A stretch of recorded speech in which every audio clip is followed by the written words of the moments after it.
Shalom, Jemaat Christ Chapel Kupang dimanapun berada. Saya juga menyapa untuk Bapak Ibu yang mungkin baru pertama kali bergabung dalam ibadah online Christ Chapel Kupang. Kita terus bersyukur atas pertolongan dan penyertaannya yang membawa kita terus ada sampai saat ini. Bersyukur untuk anugerahnya, menikmati Dia di dalam ibadah pagi hari ini. Untuk itu, mari kita meresponinya dengan memberikan diri kita yang terbaik untuk memasuki hadirat-Nya yang kudus. Saya memberikan waktu untuk para jemaat mempersiapkan hati dan pikiran sambil singar menyanyikan pujian Worthy of Worship. Pada bait yang kedua dan ketiga kita akan menyanyikannya secara bersama-sama.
Untuk bangkit berdiri dan kita bernyanyi di ayat kedua dan ketiga.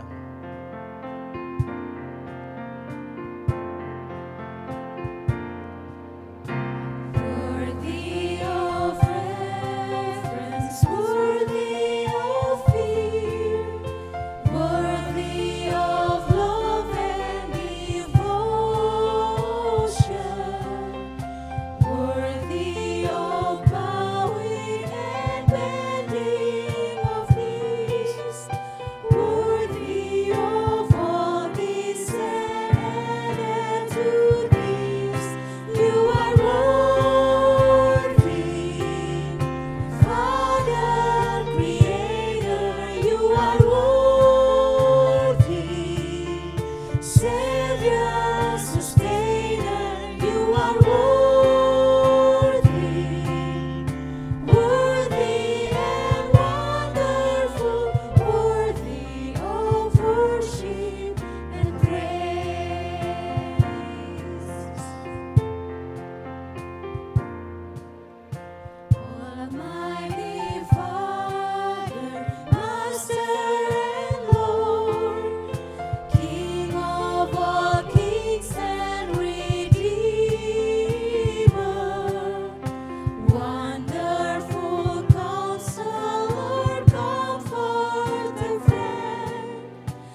Panggilan beribadah terambil dari Mazmur 145 ayat 14 sampai 21. Tuhan itu penopang bagi semua orang yang jatuh dan penegak bagi semua orang yang tertunduk. Mata sekalian orang menantikan Engkau dan Engkau pun memberi mereka makanan pada waktunya. Engkau yang membuka tangan-Mu dan yang berkenan mengenyangkan segala yang hidup. Tuhan itu adil dalam segala jalannya dan penuh kasih setia dalam segala perbuatannya. Tuhan dekat pada setiap orang yang berseru kepadanya, pada setiap orang yang berseru kepadanya dalam kesetiaan. Ia melakukan kehendak orang-orang yang takut akan Dia, mendengarkan teriak mereka, minta tolong dan menyelamatkan mereka. Tuhan menjaga semua orang yang mengasihinya, tetapi semua orang fasik akan dibinasakannya. Mulutku mengucapkan puji-pujian kepada Tuhan, dan biarlah segala makhluk memuji namanya yang kudus untuk seterusnya dan selamanya. Mari kita mengangkat pujian, ku berbahagialah.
Sebelum kita memulai ibadat kita, mari kita menghadap Tuhan dalam doa, mari kita berdoa.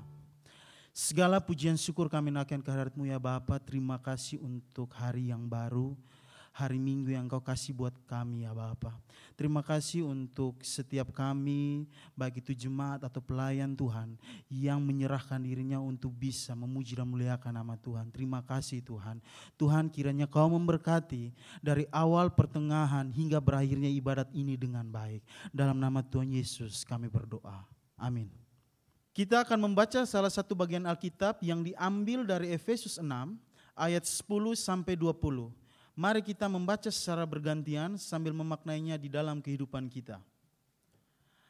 Akhirnya, hendaklah kamu kuat di dalam Tuhan, di dalam kekuatan kuasa-Nya. Kenakanlah seluruh perlengkapan senjata Allah, supaya kamu dapat bertahan melawan tipu muslihat iblis. Karena perjuangan kita bukanlah melawan darah dan daging, tetapi melawan pemerintah-pemerintah, melawan penguasa-penguasa, melawan penghulu-penghulu dunia yang gelap ini, melawan roh-roh jahat di udara. Sebab itu, Ambillah seluruh perlengkapan senjata Allah, supaya kamu dapat mengadakan perlawanan pada hari yang jahat itu dan tetap berdiri sesudah kamu menyelesaikan segala sesuatu. Jadi berdirilah tegap, berikat pinggangkan kebenaran dan berbaju sirahkan keadilan. Kakimu berkasutkan kerelaan untuk memberitakan Injil damai sejahtera. Dalam segala keadaan, pergunakanlah perisai iman, sebab dengan perisai itu kamu akan dapat memadamkan semua panah api dari si jahat. Dan terimalah ketopong keselamatan dan pedang roh, yaitu firman Allah, dalam segala doa dan permohonan. Berdoalah setiap waktu di dalam roh, dan berjaga-jagalah di dalam doamu itu dengan permohonan yang tak putus-putusnya untuk segala orang kudus. Juga untuk aku, supaya kepadaku, jika aku membuka mulutku, dikaruniakan perkataan yang benar, agar dengan keberanian aku memberitakan rahasia Injil yang kulayani sebagai utusan yang dipenjarakan. Berdoalah supaya dengan keberanian aku menyatakannya sebagaimana seharusnya aku berbicara. Mari kita menaikkan doa syafaat kita di hadapan Allah dengan sikap hati yang benar dan diakhiri dengan doa Bapa kami. Mari kita berdoa. Segala pujian, hormat, kemuliaan bagi nama Tuhan. Terima kasih Bapa untuk setiap napas kehidupan yang Engkau sudah izinkan untuk kami. Terima kasih untuk kehidupan yang baru. Kami percaya Bapa bahwa Engkau akan memberkati kami di dalam setiap kehidupan kami. Tuhan Yesus, hari ini dengan keterbatasan kami beribadah secara online Bapa. Engkau tahu apa yang menjadi pergumulan kehidupan kami. Di mana dengan keterbatasan ini jangan menyulutkan semangat kami untuk terus menyapa Engkau, bertemu dengan Engkau lewat ibadah-ibadah seperti ini ya Bapa. Engkau tahu bahwa negara kami, dunia ini, provinsi NTT, terutama Kupang, juga mengenal dampak daripada COVID-19 ini ya Bapa. Kiranya Kau memberkati kami, agar kami juga bisa melewati fase demi fase kehidupan ini, karena Engkau yang memproses kami. Terima kasih Bapa, kami percaya bahwa segala yang terjadi dalam kehidupan ini, baik ini COVID-19, akan berlalu daripada kami. Engkau memberkati setiap garda terdepan, baik itu medis, baik itu TNI, Polri, dan para pemerintah yang mengambil kebijakan di dalam setiap apa yang mereka himbaukan.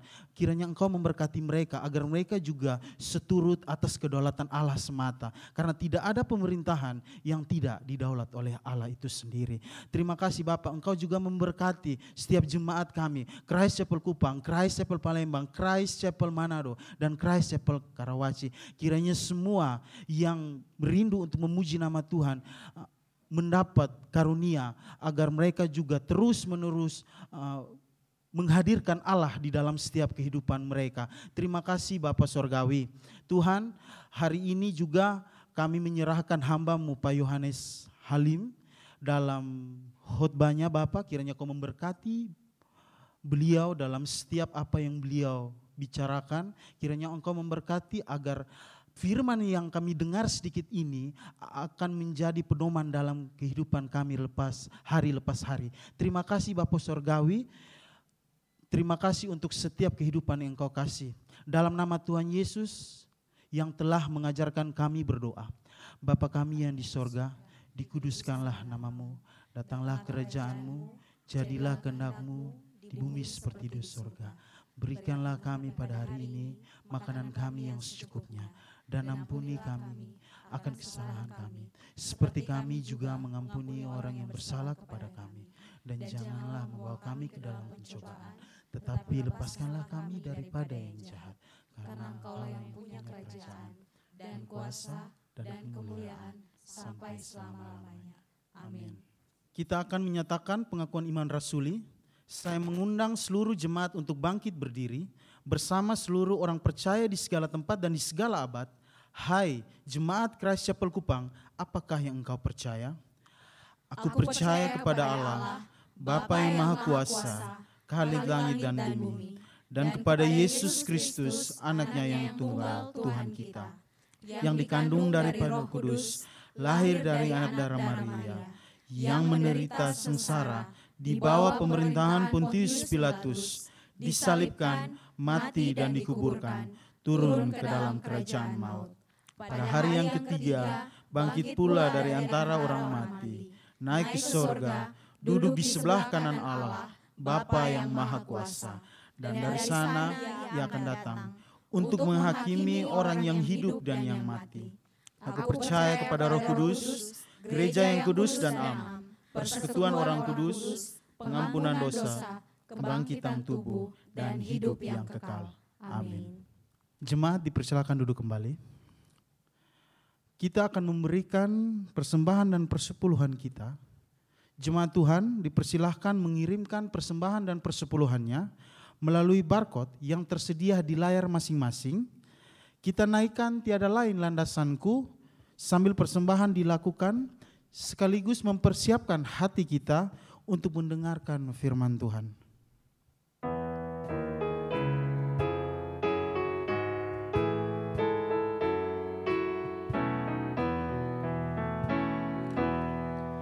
Tiada lain landasanku, hanyalah pada dirimu. Tiada lain harapanku, ku bersandar ke namamu. Kristuslah batu karangku, di atas Dia ku teguh. Landasan lain hancur luluh. Kasih karuniamu tetap meskipun jalanku gelap, kendati taufan menderu, tak akan karam jiwaku. Kristuslah batu karangku, di atas Dia ku teguh. Landasan lain hancur luluh. Perjanjian dan darahmu menjadi dasar hidupku. Walau segalanya rebah, perlindunganku Tuhanlah. Kristuslah batu karangku, di atas Dia ku teguh. Landasan lain hancur luluh. Mari kita berdoa untuk persembahan.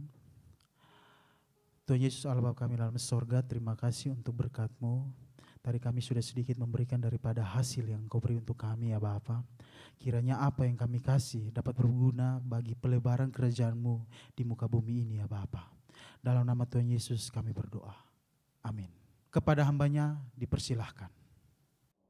Selamat pagi saudara-saudaraku di Christ Chapel Palembang dan juga di Christ Chapel Kupang. Senang bisa kembali memberitakan firman kepada saudara-saudara sekalian. Kita akan melanjutkan studi kita melalui kitab Filipi. Dan pagi ini kita tiba dalam kitab Filipi pasal 4 ayat 1 sampai 3. Saudara, kitab Filipi pasal 4 dimulai dengan sebuah kata yang berfungsi sebagai engsel, yaitu karena itu atau therefore dalam bahasa Inggris. Saudara, kata therefore itu selalu menjadi hints atau menjadi engsel, yaitu memberikan sebuah konsekuensi atas apa yang dikatakan sebelumnya. Dan pagi ini kita akan melihat bagaimana Paulus memberikan konsekuensi di chapter 4 ini. Dan bentuknya sebetulnya lebih menjadi tips and tricks untuk kita hidup sebagai orang Kristen yang bisa bersuka cita di dalam Tuhan.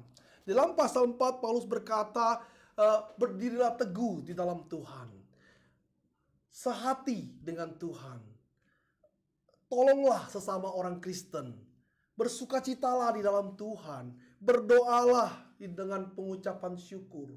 Jangan khawatir dalam segala hal. Dan Paulus berkata, pikirkanlah yang benar, yang mulia, yang adil, yang suci, yang manis, yang sedap didengar. Semua yang baik, yang patut dipuji, pikirkanlah itu. Itu adalah tips dan trik bagaimana kita hidup di dalam Tuhan agar kita bisa menikmati sukacita yang Tuhan berikan. Tapi pagi ini kita akan belajar 3 hal, yaitu untuk berdiri teguh, untuk sehati dengan Tuhan, dan untuk saling menolong sesama tubuh Kristus. Mari kita buka Filipi pasal 4 ayat 1-3. Demikianlah firman Tuhan. Karena itu, saudara-saudara yang kukasihi dan yang kurindukan, sukacitaku dan mahkotaku, berdirilah juga dengan teguh dalam Tuhan, hai saudara-saudaraku yang kekasih. Yodia kunasehati, Sintike kunasehati, supaya sehati sepikir dalam Tuhan. Bahkan kuminta kepadamu juga, Sunsugos temanku yang setia, tolonglah mereka, karena mereka telah berjuang dengan aku dalam perkabaran Injil, bersama-sama dengan Clemens dan kawan-kawanku sekerja yang lain, yang nama-namanya tercantum di dalam kitab kehidupan. Demikianlah firman Tuhan yang kudus bagi saudara dan saya, umat Allah yang kudus. Mari kita berdoa. Bapa di dalam surga, kami telah mendengar firman-Mu. Kami mohon pimpinan Roh Kudus, penulis agung firman Tuhan ini, untuk menolong kami memahami yang tertulis. Agar setelah kami memahami, setiap kebenaran ini boleh mentransform hati dan pikiran kami, sehingga kami semua bertindak sesuai dengan kebenaran yang Tuhan berikan kepada kami. Kami naikkan doa ini di dalam nama Tuhan Yesus Kristus, Juru Selamat kami yang hidup. Amin. Saudara-saudara, pernah nggak saudara mengalami situasi yang membuat saudara ragu? Saudara ragu dengan apa yang saudara kerjakan hari ini. Saudara ragu dalam setiap keputusan yang sudah saudara ambil. Dan ketika saudara mengalami keraguan itu, biasanya saudara akan stressful dan juga tidak ada sukacita. Saudara, hidup itu indah, tapi tidak selalu mudah. Kita tahu Tuhan itu baik, tapi ketika kesulitan, penderitaan datang, maka kita mulai bertanya, di manakah sukacita? Di manakah damai sejahtera yang Tuhan janjikan kepada kita? Mungkin ketika kita bekerja, kita mulai bertanya, apakah benar ini pekerjaan yang saya inginkan? Atau lebih rohani yang Tuhan inginkan? Ketika kita mungkin studi, belajar, apa benar ini jurusan yang kita mau? Kita mulai meragukan tindakan-tindakan yang kita ambil sebelumnya, walaupun kita sudah berdoa. Atau dalam pernikahan, seringkali ketika kesulitan datang, maka salah satu atau dua-duanya mulai bertanya, apakah ini sebuah pernikahan yang benar? Kita mulai meragukan janji pernikahan yang kita ucapkan di hadapan Tuhan dan di hadapan jemaat Tuhan. Atau ketika dalam usaha, kita sudah mencoba berbagai macam cara, tetapi hasil tidak terlihat. Saudara, di dalam titik ini, seringkali kita mulai bertanya, apakah Tuhan peduli dengan saya? Apakah Tuhan mendengar doa saya? Apakah Tuhan memang mengontrol segala kehidupan ini? Atau apakah Tuhan itu ada?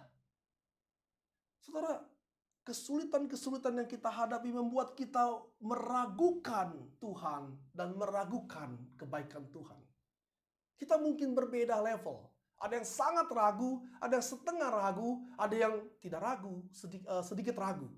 Tetapi semua dari kita mengalami hal yang sama, mulai mempertanyakan kebaikan dan keberadaan Tuhan.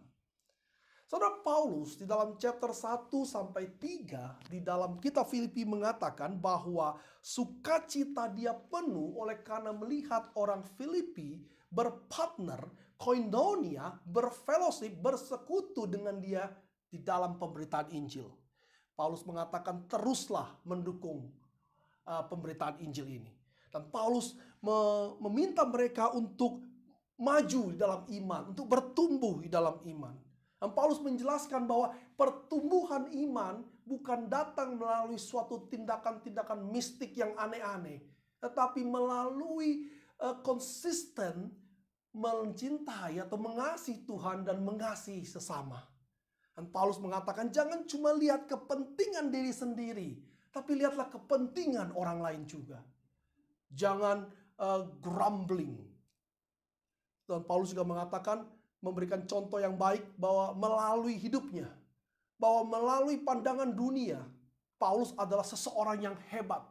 Tapi Paulus tidak berpikir sedemikian. Tapi dia berkata bahwa dia terus mengarahkan pandangannya kepada panggilan Tuhan. agar dia bisa terus mengikuti apa yang Tuhan inginkan dalam hidup dia. Bagi Paulus, apa yang terutama ialah bukan segala prestasi yang dia dapatkan atau status atau gelar apapun yang dia punya. Bagi Paulus yang utama adalah Kristus dan kebangkitannya. Itu jauh lebih berharga daripada menjadi seseorang menurut pandangan dunia. Dan paling penting, Paulus menutup pasal 3 dengan sebuah kalimat yang luar biasa, yaitu imitating me. Saudara, ikutilah teladanku. Wow, siapa dari saudara di sini yang berani berkata demikian? Ikutlah teladan aku. Saudara, mengapa Paulus mengatakan itu? Apakah Paulus menyatakan dirinya adalah orang yang sempurna? Tidak. Di dalam pasal 3 Paulus mengatakan dia tidak sempurna. Tapi yang dia lakukan adalah he press on to the divine calling. Bahasa Indonesia berkata dia berlari. Tapi dalam bahasa Inggris dan bahasa Yunani sebetulnya dia memaksakan dirinya untuk terus melihat kepada panggilan Tuhan. Supaya dia bisa terus mengikut dan mengarahkan pikiran dan hatinya ke sana. Itu yang Paulus katakan. Jadi mengikuti teladan Paulus atau mengimitasi Paulus dalam hal yang demikian. Dan Paulus mengatakan dalam pasal 3 ayat 17 dan 18 ada dua jenis orang, hati-hati. Yang pertama adalah orang yang berjuang bagi Injil. Itu adalah Paulus dan seluruh pekerja yang bekerja sama dengan dia. Paulus katakan imitasikan mereka, imitate him, ikutlah teladan mereka. Tetapi orang yang kedua adalah orang yang menjadi musuh Kristus. Mereka mengacaukan apapun yang sudah Paulus ajarkan. Nah, Paulus berkata, jangan ikuti orang itu. Karena jika kita mengikut Paulus, maka kita akan mendapatkan tubuh yang mulia. Tapi jika kita mengikut para musuh Kristus, akhir dari hidup kita adalah kehancuran. Oke, Paulus, semua yang kau katakan dalam pasal 1 sampai 3 sudah kami dapatkan di ST 1 sampai 7. Kami sudah ngerti semua itu. Kami tidak hafal, tapi kami tahu, sudah pernah dengar dari setiap seminar-seminar pembinaan iman. Tapi Paulus, hidup ini susah, hidup ini sulit. Bagaimana mengetahui hal-hal demikian menolong kami untuk tidak grumbling dalam hidup ini? Dan Paulus berkata, karena itu, saudara-saudara yang kukasihi dan yang kurindukan, sukacitaku, mahkotaku, berdirilah dengan teguh di dalam Tuhan. Hai saudara-saudara yang kukasihi. Paulus memiliki relasi yang baik dengan orang Filipi. Dia mengatakan orang-orang di Filipi adalah saudara-saudara yang dia kasih dan dia rindukan. Saudara ingat, Paulus menulis surat ini, dia sedang di dalam penjara. Dia sungguh rindu ingin mengunjungi mereka. Tapi karena keterbatasannya, dia mengirim Timotius dan Epaphroditus untuk mengunjungi mereka terlebih dahulu. Dan Paulus mengatakan mereka adalah sukacita dan mahkota bagi Paulus. Saudara, Paulus mengatakan orang Filipi, apapun yang terjadi tetap ada sukacita bagi Paulus. Karena Paulus tahu bahwa orang-orang di Filipi ada di dalam Tuhan. Paulus mengatakan bahwa kewarganegaraan mereka di dalam surga. Paulus tahu mereka sudah bertobat. Itulah sukacita yang Paulus lihat. Lalu mahkota. Saudara, mahkota di dalam perjanjian baru selalu digunakan sebagai metafor untuk menyatakan suatu reward atau hadiah bagi orang yang setia. Saudara, Paulus ketika melihat orang Filipi memiliki pertobatan sejati, mereka setia kepada Tuhan, maka Paulus mengatakan merekalah sukacita, merekalah mahkota kesetiaan itu. Saudara, apakah ketika kita melihat seorang saudara di dalam gereja bertobat dan setia mengikut Tuhan, apakah kita memiliki sukacita yang sama dengan Paulus? Apakah kita juga bergembira seperti Paulus? Saudara, Paulus mengatakan kepada orang-orang ini, orang yang dikasihi, orang yang dia rindukan untuk datang, dia berkata, berdirilah dengan teguh di dalam Tuhan. Stand firm in the Lord. Saudara, berdiri teguh di jalan bagaimana Paulus dan para hamba-hamba Tuhan yang bekerja dengan Paulus Itulah yang Paulus maksudkan. Saudara, tidak ada murid yang sempurna. Paulus mengatakan imitate him, ikuti teladan dia di dalam hal yang Paulus maksudkan. Terus memandang kepada Kristus.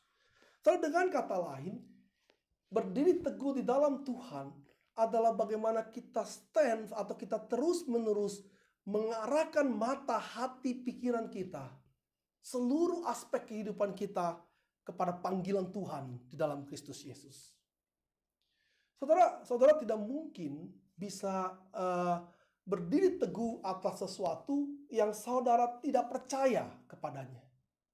Saudara, ketika saudara menginstal sebuah apps di handphone atau di PC, biasanya saudara akan bertemu dengan sebuah tombol yang berkata, click here. Click here to indicate that you have read and agree to the terms of service. Jadi, coba klik kalau saudara setuju dengan segala peraturan yang ada.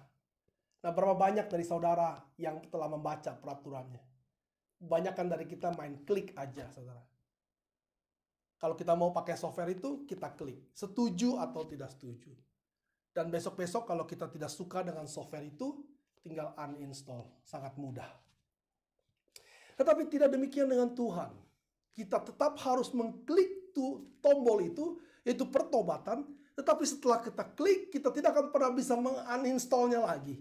Karena itu ketika kita bertobat dan percaya Yesus adalah Tuhan dan Juru Selamat kita, maka pada waktu itu kita harus terus menerus, ini yang Paulus lakukan, melihat kepada Kristus dan bersatu dengan Kristus. Saudara tetap harus mengklik dan tidak ada jalan mundur untuk uninstall. Maka saudara berdiri teguh di dalam Tuhan, maka dengan kata lain itu adalah berdiri teguh di dalam ketaatan kepada Tuhan. Ingat, Paulus berkali-kali mengatakan bahwa Injil membawa orang kepada ketaatan kepada Tuhan. Ketaatan tidak pernah mampu menyelamatkan saudara dan saya. Tapi keselamatan yang saudara dan saya terima membawa kita atau memampukan kita untuk taat kepada Tuhan. Saudara, mengapa stand firm atau berdiri teguh itu menjadi penting? Karena kalau saudara baca dalam 1 Tesalonika 3 ayat 7-8, Paulus mengatakan ketika dalam kesulitan, ketika mengalami segala macam penderitaan, Paulus bersandar kepada stand firm ini, kepada berdiri, kepada suatu pendirian yang teguh di dalam ini. Maka inilah yang Paulus inginkan untuk kita teladani. Tetap teguh di dalam Tuhan. Teguh di dalam ketaatan kepada Tuhan, apapun yang kita hadapi. Saudara, jika kita teguh hidup dalam Tuhan, jika kita teguh hidup dalam ketaatan kepada Tuhan, apapun yang kita alami, maka itu akan mendatangkan comfort, sukacita, penghiburan, dan kekuatan saat-saat kita menghadapi ketidaknyamanan hidup, saudara. Saudara, Paulus mengatakan bahwa apapun situasimu, ketika engkau sedang ragu, maka engkau tetap harus berdiri teguh di dalam ketaatan kepada Tuhan. Tetapi bukan di dalam pengertian saudara sepertinya berusaha untuk sekuat tenaga, untuk taat. Saudara akan gagal. Saudara akan jatuh. Tetapi Injil berkali-kali mengatakan darah Kristus, righteousness atau kebenaran Kristus, itulah solid rock. Itulah batu karang yang teguh yang kita bisa berdiri di atasnya. And all the ground is sinking sand. Di luar kebenaran Kristus, di luar darah Kristus, semua fondasi adalah seperti sinking sand, yaitu pasir yang menyedot, yang membuat saudara tenggelam. Termasuk segala usaha kita untuk stand firm, untuk berdiri teguh, tidak akan pernah membuat kita menjadi teguh di hadapan Tuhan. Kita harus terus mendengar Injil ini berkali-kali. In Christ alone. In Christ alone. There is no other ground. Because all other ground is sinking sand. Saudara, berdiri teguh dalam ketaatan kepada Tuhan adalah saudara terus mempraktekkan kasih kepada Tuhan dan kasih kepada sesama. Mungkin pada saat kita melakukannya kita tidak senang. Kita mungkin penuh dengan masalah, kesulitan, tantangan. Tetapi kata kunci yang Paulus katakanlah terus berdiri teguh, teruslah taat, walaupun engkau dalam keadaan yang mungkin tidak ingin taat. Saudara, ketika kami tinggal di Amerika Serikat, anak kami yang pertama, Jason, itu sangat suka sekali dengan burger. Dia bisa makan burger banyak sekali dibandingkan dengan orang lain, dan dia tidak pernah bosan. Karena itu saya tanya sama dia, apa kamu gak pernah bosan makan burger ini? Dan ini jawaban dia. Dad, I don't focus on eating the burger. I focus on enjoying the burger. It's fun. Saudara, ketika kita berusaha, teguh, taat, mengikut Tuhan, mungkin kita mengalami bosan. Mungkin kita mengalami kelelahan dan tantangan. Tapi jangan fokus kepada usahamu untuk berdiri teguh di hadapan Tuhan. Tapi nikmati kebersamaanmu, ketaatanmu di dalam Tuhan. It's fun. Jangan fokus kepada stand firm itself, but focus on enjoying that standing firm in the Lord. Fokus bagaimana kita menikmati ketika kita sedang menaati Tuhan. Saudara, Paulus memberikan 2 contoh bagaimana kita bisa mengasihi Tuhan di dalam mengasihi sesama di dalam ayat 2 dan 3. Paulus di dalam ayat 2 berkata, Yudea ku nasihati, Sintike ku nasihati, supaya sehati sepikir dalam Tuhan. Saudara, kita hidup di dalam dunia yang ribet. Penuh dengan keribetan, saudara. Di dalam sebuah gereja yang sehat dan baik pun, seringkali terjadi suatu keributan di antara sesama anggota. Tuhan menciptakan kita semua unik, kita berbeda satu sama lain. Oleh karena itu, seringkali kita juga tidak sepakat antara satu dengan yang lain. Dan ketidaksepakatan ini menjadi sumber daripada permasalahan, perselisihan yang ada. Saudara, kita tidak tahu apa yang terjadi antara Sintike dengan Yudea. Kita juga tidak tahu siapa Yudea dan Sintike. Yang kita tahu mereka adalah teman sepelayanan Paulus dalam memberitakan Injil. Saudara, mereka debatin apa juga kita tidak tahu karena Alkitab tidak tulis. Tetapi yang kita tahu, mereka adalah teman sepelayanan Paulus dan mereka sedang bermasalah. Karena itu Paulus mengatakan, hai Sintike, hai Yudea, tolong sehati sepikir di dalam Tuhan. Kita boleh berbeda dalam banyak hal. Tapi at least di dalam Tuhan, kita boleh sehati dan sepikir. Saudara boleh suka minuman A, minuman B. Tetapi ketika hal yang penting di dalam Tuhan, marilah kita sehati dan sepikir. Saudara, Paulus mengatakan di dalam bahasa Indonesia ku nasihati. Tetapi di dalam bahasa Yunani itu memiliki makna Paulus memohon. Saudara, Paulus mengatakan, aku mohon kepadamu Yudea. Aku mohon kepadamu Sintike. Dan Paulus melakukannya secara individual, satu-satu. Aku mohon kepadamu untuk saling sepakat di dalam Tuhan. Paulus mengasihi mereka. Paulus concern dengan mereka. Saudara, untuk sehati sepikir dalam Tuhan. Kata ini Paulus gunakan 10 kali dalam kitab Filipi saja.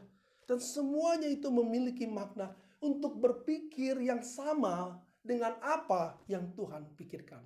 The sameness of mind. Saudara, kita diminta Paulus untuk memiliki hal yang sama, attitude yang sama, nilai-nilai yang sama yang dimiliki oleh Kristus. Dan Paulus mengatakan di dalam chapter 2 ayat 2 kitab Filipi, bahwa jika kita hidup dengan mind yang sama dengan Kristus, kasih yang sama dengan Kristus, maka itu adalah the complete joy yang dia pernah dapatkan. Paulus mengatakan kita bisa berbeda dalam banyak hal. Tetapi tolonglah, remember your common in the Lord. Ingatlah apa yang menjadi kesamaan di antara kita. Seorang pengkhotbah, Ken Hughes, berkata demikian. To live above with the saints we love, oh that will be glory. But to live below with the saints we know now on earth, that's another story. Saudara, Kita berharap kita kembali ke surga bersama dengan Tuhan, bersekutu dengan seluruh orang kudus dari segala abad. Dan kita mengatakan itu adalah suatu glory, suatu yang luar biasa. Tetapi sambil menunggu, kita harus hidup dengan orang-orang suci yang sekarang ada di hadapan kita. Nah itu cerita yang berbeda. Karena selama kita masih hidup, kita selalu ada masalah. Saudara, dalam beberapa hal kita akan selalu berbeda. Kita berbeda di dalam beberapa doktrin. Kita berbeda di dalam bagaimana seharusnya gereja itu dipimpin atau dilaksanakan. Kita berbeda dalam hal melakukan apa yang Tuhan mau. Kita berbeda dalam politik. Kita berbeda pendapat dengan orang-orang yang bekerja dengan kita di kantor. Suami dan istri juga berbeda pendapat. Kadang orang tua dengan anak, saudara-saudara juga berbeda. Siapa di antara kita yang belum pernah memiliki perbedaan sehingga membuat kita bisa selalu sama? Tidak ada. Kita tidak mungkin bisa menghindari adanya perbedaan. Tapi Paulus mengatakan, maafkan saya. Paulus mengatakan, ingatlah apa yang kita miliki bersama. Yaitu darah Kristus, kebenaran Kristus, sukacita dari Kristus. Saudara, perbedaan adalah hal yang wajar. Tetapi seringkali ketika kita menghadapi perbedaan, yang muncul adalah demikian. Saya benar, engkau salah. Semangatnya adalah untuk membuktikan bahwa saya benar, engkau salah. Dan lepas daripada kita ingin membuktikan atau mencari kebenaran, kita ingin menyatakan saya benar. Saudara, dan seringkali yang kita perselisihkan, seringkali bukanlah hal-hal yang sangat fundamental, tapi hal-hal yang tidak fundamental. Dan pada saat seperti itu, yang perlu kita lakukan adalah mencari kebenaran, menyatakan kebenaran, daripada menyatakan saya benar, kamu salah. Saudara, seorang pastor mengatakan, Pastor Craig Groeschel pernah mengatakan demikian, we judge other people by their actions, but we judge ourselves by our intention. Kalau kita melihat orang lain melakukan kesalahan, maka kita akan mengatakan, tuh, dia melakukan salah. Tapi kalau kita yang melakukan kesalahan, kita akan berkata, sorry, itu bukan maksud saya. Kita punya excuse atas kesalahan kita, tapi kita tidak punya mercy kepada orang yang melakukan kesalahan. Saudara, Tuhan Yesus berkata dalam Matius 7 ayat 12, apapun yang engkau orang lain lakukan kepadamu, lakukanlah itu kepada mereka. Saudara, kita berhutang kepada saudara-saudara kita. Kita berhutang kasih kepada mereka. Kita berhutang untuk menolong mereka, mencintai mereka. Dan Tuhan juga berkata, ampuni mereka. Saudara, Paulus mengatakan dalam Filipi 2 ayat 4, jangan hanya mencari kepentingan diri sendiri, tapi juga lihatlah dari kepentingan orang lain. Charles Spurgeon pernah berkata, cepat untuk mendengar, perlahan untuk berbicara, perlahan untuk marah. Dan jika kita harus terlibat kontroversi, gunakan argumen yang kuat, tapi dengan kata-kata yang lembut.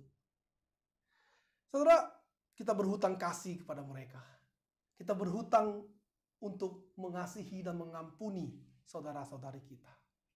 Profesor John Frame pernah mengatakan demikian.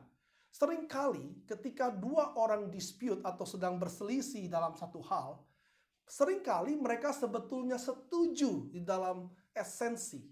Tapi mereka menggunakan perkataan, cara, atau penyebutan yang berbeda. Atau di lain kali, mereka menggunakan kata yang sama, cara yang sama, tetapi esensi yang berbeda. Kita harus mencari kebenaran. Kita harus menyatakan kebenaran.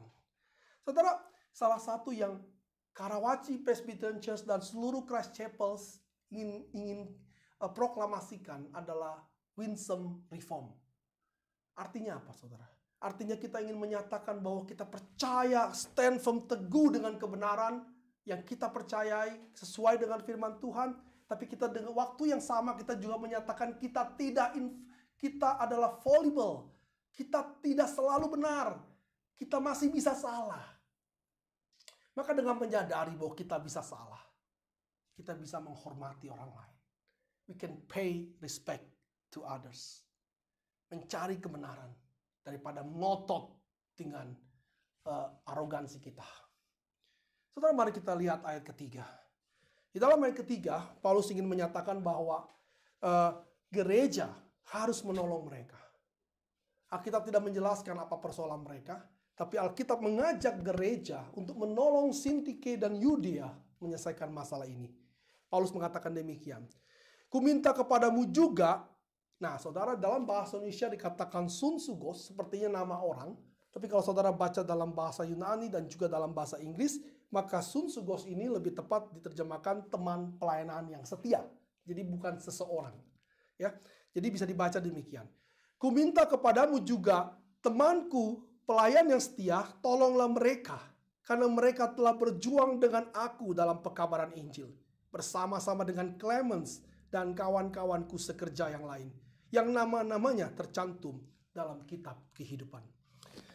Saudara, Paulus ingin mengatakan, jadi kata sunsugos itu sebetulnya adalah true companion atau rekan sekerja Paulus.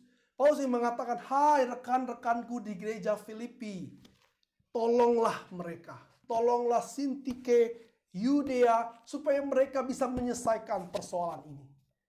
Saudara, kita tidak dipanggil untuk menjadi kepo, sekedar pengen tahu urusan orang lain. Saudara tahu kepo dalam bahasa Inggris, kepo itu knowing every particular object. Curiosity tinggi, tapi cuma ingin tahu, lalu menyebarkan rumors yang tidak baik. Kita dipanggil, Paulus menyatakan orang Kristen dipanggil, rekan-rekan sekerja dipanggil untuk menolong saudara-saudara kita yang sedang dalam keadaan berselisih. Seringkali kita bukannya menolong, kita malah jadi kompor, saudara. Seringkali orang yang berselisih tidak menjadi beres kalau dia datang ke gereja. Karena orang gereja lebih suka jadi kepo daripada mau menyelesaikan masalah dengan baik. Paulus memanggil gereja di Filipi. Tolong Yodekia, tolong Sintike. Mereka adalah orang Kristen sejati. Paulus menyatakan mereka nama-namanya ada di dalam kitab kehidupan. Paulus begitu yakin bahwa mereka ada di dalam Kristus. Tapi mereka sedang mengalami kesulitan. Nah, saudara belajar. Orang yang dalam Kristus. Orang yang namanya pasti ada di dalam kitab kehidupan. Orang yang akan disambut Tuhan di surga. Tetap memiliki kesulitan. Tetap membutuhkan pertolongan dari sesama. Kita harus saling untuk menolong. Jangan membuat situasi menjadi semakin panas, saudara. Saudara, Paulus ingin mengatakan bahwa orang Kristen sebagai tubuh Kristus seharusnya ada dalam sebuah koinonia, ada dalam sebuah fellowship, ada di dalam suatu persekutuan di dalam Injil. Bersama-sama memberitakan Injil. Tapi Paulus juga ingin mengajak gereja untuk mengambil bagian. Untuk sebuah kehidupan yang damai dalam gereja. Untuk saling menolong. Tolonglah orang-orang yang mungkin kesulitan untuk setuju atau sepakat. Tolonglah orang-orang yang belum bisa berdiri teguh di dalam Tuhan. Dan Paulus mengatakan ini perintah kepada kita, orang gereja, orang Kristen, untuk menolong. Saudara, Paulus mengingatkan mereka satu kalimat yang sangat penting. Yaitu ayat 3b. Yang nama-namanya tercantum dalam kitab kehidupan. Saudara, mengapa Paulus mengulangi hal ini? Bukankah Paulus sudah mengatakan bahwa kewarganegaraan mereka ada di surga? Dan sekarang Paulus menggunakan kata yang berbeda dengan esensi yang nama-nama mereka ada di surga. Saudara, Paulus ingin mengatakan demikian. Injil menyatukan kita sebagai persekutuan, sebagai sebuah persekutuan di dunia ini. Tetapi Injil yang sama juga akan menyatukan kita dalam sebuah persekutuan di surga nanti. Sehingga Injil yang sejati, Injil yang benar akan membuat kita memahami kita di dalam Tuhan adalah saudara-saudari sekarang dan selamanya. Sekarang di muka bumi dan juga di langit baru dan bumi baru. Saudara, Injil menantang kita untuk hidup sebagai saudara dan sebagai saudara seiman. Dan kita perlu ingat, apa yang kita dapatkan, semua itu tidak pernah bergantung atas usaha kita. Tetapi apa yang kita dapatkan adalah satu hal yang sama karena darah Kristus. yang tercurah di atas kayu salib. Ribuan tahun orang Kristen berbeda, tinggal di tempat yang berbeda, gaya hidup berbeda, punya budaya yang berbeda. Tapi semua orang Kristen memiliki satu kesamaan, yaitu kita berdiri teguh di atas dasar yang sama, yaitu darah Kristus. Saudara, atas kesamaan ini, Paulus memohon. He begs people, dia memohon kepada orang-orang di Filipi, saling tolong-menolong.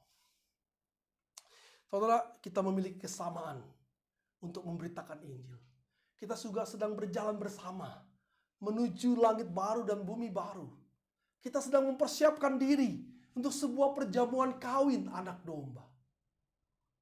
Hati-hati saudara, jika kita tidak bisa saling bersatu dengan saudara-saudara di dalam Tuhan. Nanti di dalam perjamuan kawin anak domba, Tuhan menempatkan saudara satu meja, duduk bersebelahan saudara. Nggak enak saudara. Paulus tidak bisa membayangkan bahwa orang yang bersatu dalam Tuhan, baik sekarang maupun di sorga, bisa saling menyakiti satu sama lain. Paulus tidak pernah bisa membayangkan itu. Saudara, sebagai orang yang unik, kita mungkin berbeda dalam banyak hal, tapi bersatu di dalam Tuhan. Paulus juga ingin mengingatkan, apapun yang terjadi dalam hidup kita, jangan cuma melihat dari sudut pandang hari ini saja. Saudara, ini masalah ribut antara Syntyche dan Yudia. Ini bukan masalah kesesatan, ini bukan masalah moral. Karena kalau masalah moral dan sesat, ajarannya sesat, Paulus akan meminta mereka untuk bertobat. Tapi yang Paulus minta cuma udah berdamailah. Sepertinya persoalannya besar, tapi bukanlah hal-hal yang demikian.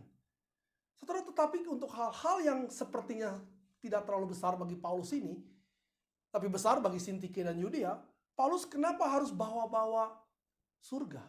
Karena Paulus ingin mengajak mereka. Jangan cuma lihat dari perspektif hari ini. Selalu melihat dari perspektif kekekalan. Ketika kita melihat dari perspektif kekekalan, segala kepahitan, segala ketidaksetujuan, segala kesalahmengertian akan tertutup. Karena terang kekekalan akan menutupi segala kepahitan kita. Saudara-saudara dalam Kristus, ketika hidup yang indah ini menjadi sulit, tidak seperti yang kita inginkan. Ketika kita mulai meragukan kebaikan Tuhan, bahkan keberadaan Tuhan. Ingatlah apa yang Paulus katakan dalam pasal 4 ayat 1-3. Berdirilah teguh di dalam ketaatan kepada Tuhan. Lanjutkan mengasihi Tuhan dan mengasihi sesama. Tolonglah sesama orang Kristen agar setuju, agar berdiri teguh di dalam Tuhan. Dan lihatlah segala situasi bukan hanya dari perspektif hari ini, tapi dari perspektif kekekalan. Dan ingatlah, kita akan sama-sama duduk di dalam perjamuan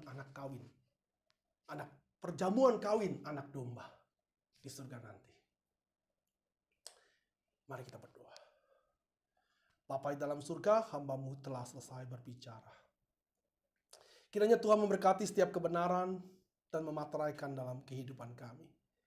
Dan setiap yang bukan kebenaran, biarlah itu berlalu. Kiranya berkat-Mu melimpah kepada Christ Chapel Kupang dan Christ Chapel Palembang. Mereka boleh menjadi gereja yang saling mengasihi. Menjadi gereja yang memperlihatkan kasih Tuhan kepada mereka.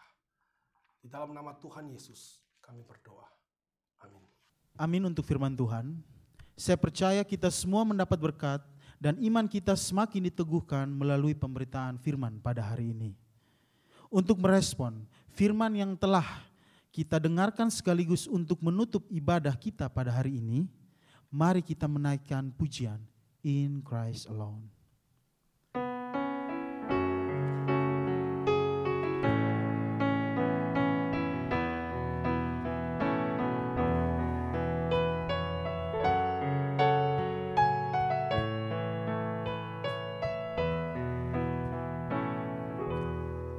In Christ Christ alone, my hope is found. He is my light, my strength, my song. This cornerstone, this solid ground, firm to the fiercest drought and storm. What heights of love, what depths of peace, when fears are still, when strife in peace. My comforter, my all in all, here in the love of Christ I stand.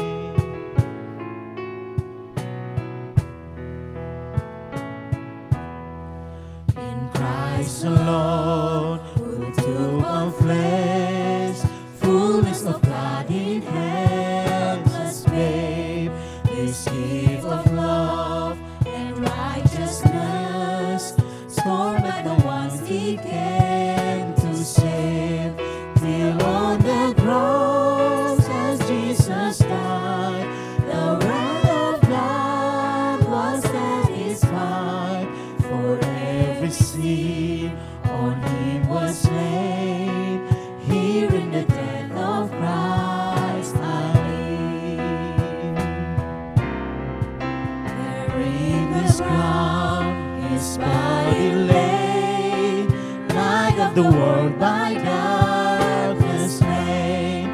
Then bursting forth in glorious day, out from the grave He rose again.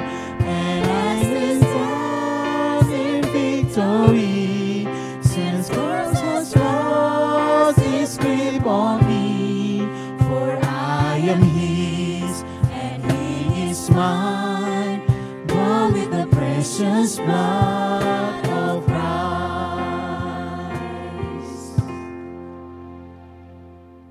Doksologi dan doa berkat akan disampaikan oleh hambanya.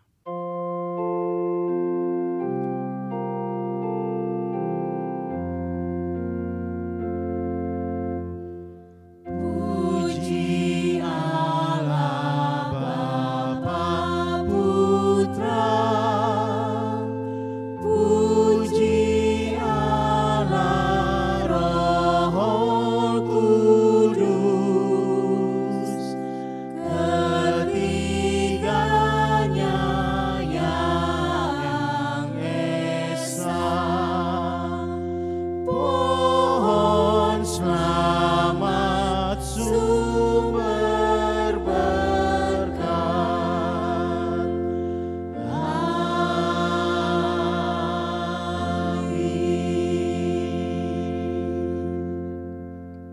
Kita mengakhiri ibadah kita hari ini dan kembalilah ke tempat saudara masing-masing dengan hati yang penuh sukacita dan kekuatan dari Tuhan. Dan terimalah berkat Tuhan. Tuhan memberkati engkau dan melindungi engkau. Tuhan menyinari engkau dengan wajah-Nya dan memberi engkau kasih karunia. Tuhan menghadapkan wajah-Nya kepadamu dan memberi engkau damai sejahtera. Amin.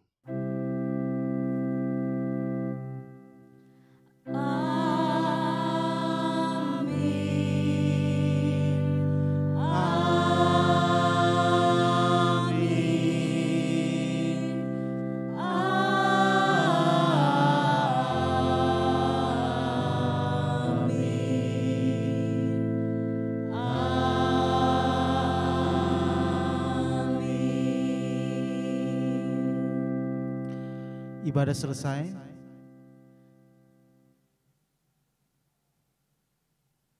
Saya meminta untuk jemaat bersaat teduh. Selamat hari Minggu dan sampai jumpa pada ibadah selanjutnya. I have an announcement from the elders about communion.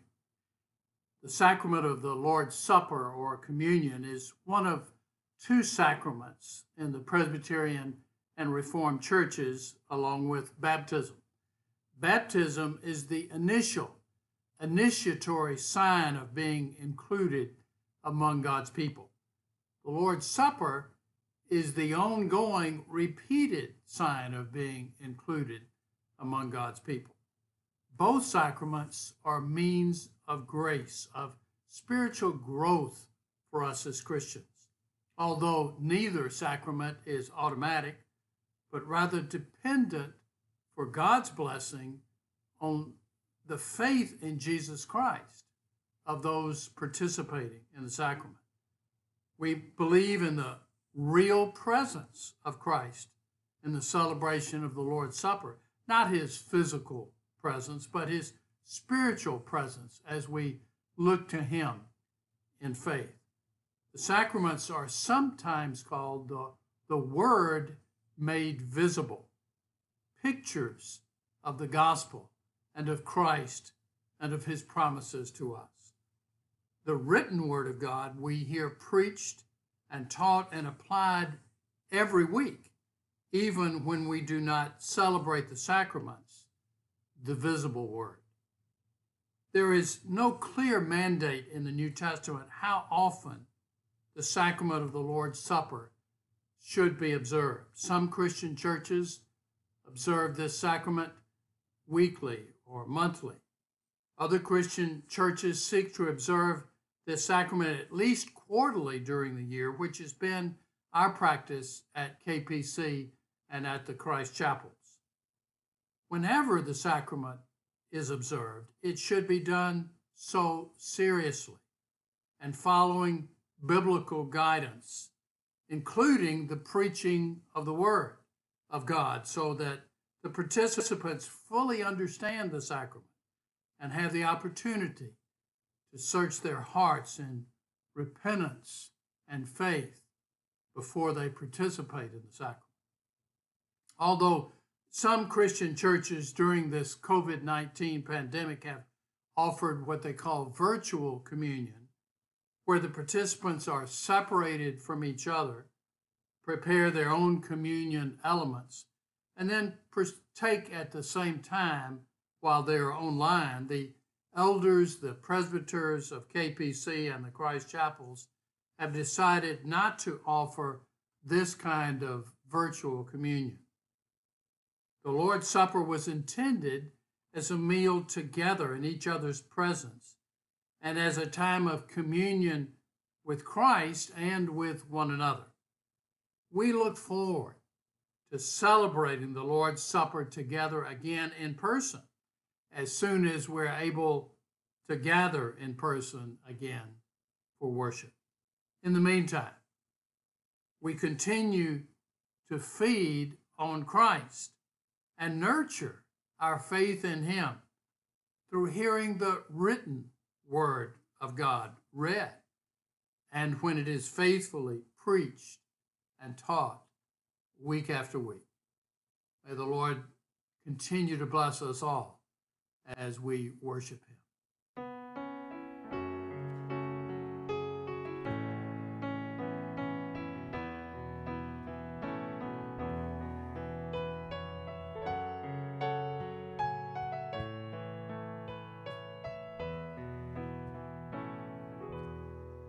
In Christ alone, my hope is found.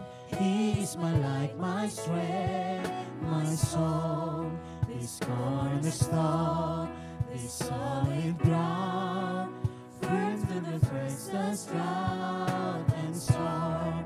What heights of love, what depths of peace, when fears are still, when striving face, my comforter, my all in all, here in the love of Christ I stand.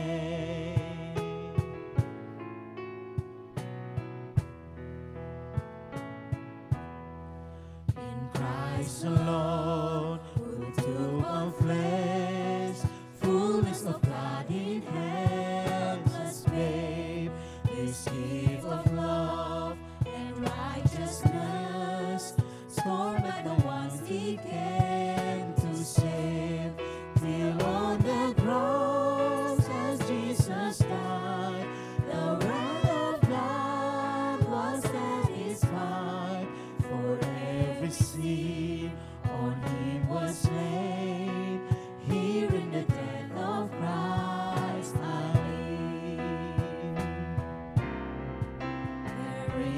his crown, his body laid, light of the world by darkness slain, then bursting forth in glorious day, out from the grave he rose again, and I stand forth in victory, since Christ has lost his grip on me, for I am his and he is mine, bought with the precious blood